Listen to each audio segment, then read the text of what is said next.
মইতো এইটো বিচাৰো যে মালিকসকলৰ আজিকালি ইমান ইনকাম আপোনালোকক ভাল কৰি তাৰ দৰমহা দিব লাগে ৰাতি দিনে আপোনালোক এনেকৈ ঘূৰি থাকে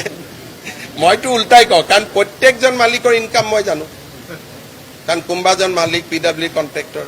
কোনোবাজন মানুহ ASCBৰ কণ্ট্ৰেক্টৰ গতিকে চবে কিমান টকা আনে মইতো চব জানো গতিকে অসমৰ জাৰ্নেলিষ্টবিলাককে আটাইতকৈ কম দৰমহা দি ৰাখিছে না ঘৰ আছে কোনোবা এজনৰ বেমাৰ হ'লে মোৰ ওচৰত আহি যায় এপ্লিকেশ্যন মই কৰি ভাল পাওঁ কিন্তু মালিকজনেতো মিনিমাম 10 লাখ টকা দিব লাগে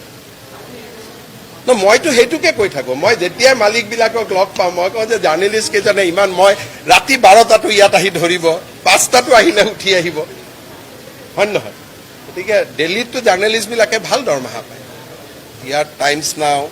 ইণ্ডিয়া টিভি ভাল দৰমহা দিয়ে অসমত দৰমহাই নিদিয়ে গাঁৱৰ যিবিলাক মফচলীয় সাংবাদিক আছে তেওঁলোককতো কিবা এটা নিউজ দিলে 100 টকা দিয়ে বেচেৰাতে কয় যে বাইট এটা দিয়ক ছাৰ নহ'লে 100 টকাটো আমাৰ মিছ যাব এতিয়া মই ইমান মুখ্যমন্ত্ৰীয়ে কথা নকয় মোক এজন পেপাৰ মালিকে ফোন কৰিছিল তই মুখ্যমন্ত্ৰী ইমান কিয় কথা কয় নকওঁচোন মই ক'লো দাদা নকলে যে ইহঁতৰ টকাটো মিছ যাব যিকেইজনে থাকে সেইকাৰণে মই তামোলপুৰতো গ'লে নামি গাড়ীখনত কথা পাতি আহোঁ বাক্সাত গ'লেও কথা পাতি আহোঁ কাৰণ তেওঁলোকে পাৰ নিউজত টকা পায় মই কিবা এটা ক'লেহে টকাটো পাব গতিকে মই তেনেকৈ আপোনালোকক ইনডাইৰেক্টলি সহায় কৰি থাকোঁ সকলোতে নামি দিওঁ ক'তো এনেকুৱা জাগা নাই য'ত না কৰিব লাগে মই ভাবোঁ যে এটা সাংবাদিকৰ কাৰণে মিনিমাম পে এটা হ'ব লাগে 8 ঘণ্টাতকৈ বেছি কাম কৰোৱাব নালাগে কিছুমানকতো ৰাতি 2টা 1টাতো মই দেখা পাওঁ ঘূৰি থাকে শিফ্টত থাকে কিন্তু 8 ঘণ্টা নহয় না আকৌ সিহঁতক তাক দিনতো দেখা পাওঁ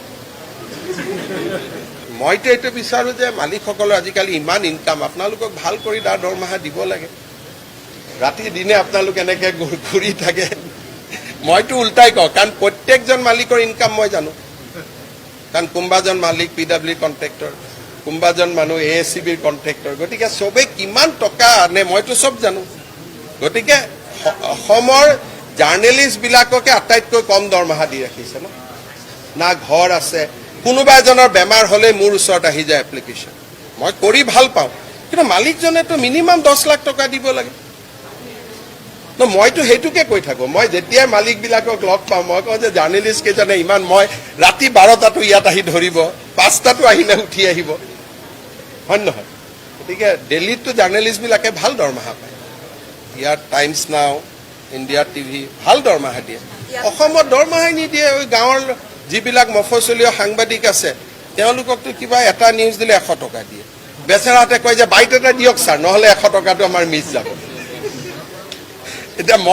মই ইমান মুখ্যমন্ত্ৰীয়ে কথা নকয় মোক এজন পেপাৰ মালিকে ফোন কৰিছিল তই মুখ্যমন্ত্ৰী ইমান কিয় কথা কয় নকওঁচোন মই ক'লো দাদা নকলে যে ইহঁতৰ টকাটো মিছ যাব যিকেইজনে থাকে সেইকাৰণে মই তামোলপুৰতো গ'লে নামি গাড়ীখনত কথা পাতি আহোঁ বাক্সাত গ'লেও কথা পাতি আহোঁ কাৰণ তেওঁলোকে পাৰ নিউজত টকা পায় মই কিবা এটা ক'লেহে টকাটো পাব গতিকে মই তেনেকৈ আপোনালোকক ইনডাইৰেক্টলি সহায় কৰি থাকোঁ সকলোতে নামি দিওঁ ক'তো এনেকুৱা জাগা নাই য'ত না কৰিব লাগে মই ভাবোঁ যে এটা সাংবাদিকৰ কাৰণে মিনিমাম পে এটা হ'ব লাগে 8 ঘণ্টাতকৈ বেছি কাম কৰোৱাব নালাগে কিছুমানকতো ৰাতি 2টা 1টাতো মই দেখা পাওঁ ঘূৰি থাকে শিফ্টত থাকে কিন্তু 8 ঘণ্টা নহয় না আকৌ সিহঁতক তাক দিনতো দেখা পাওঁ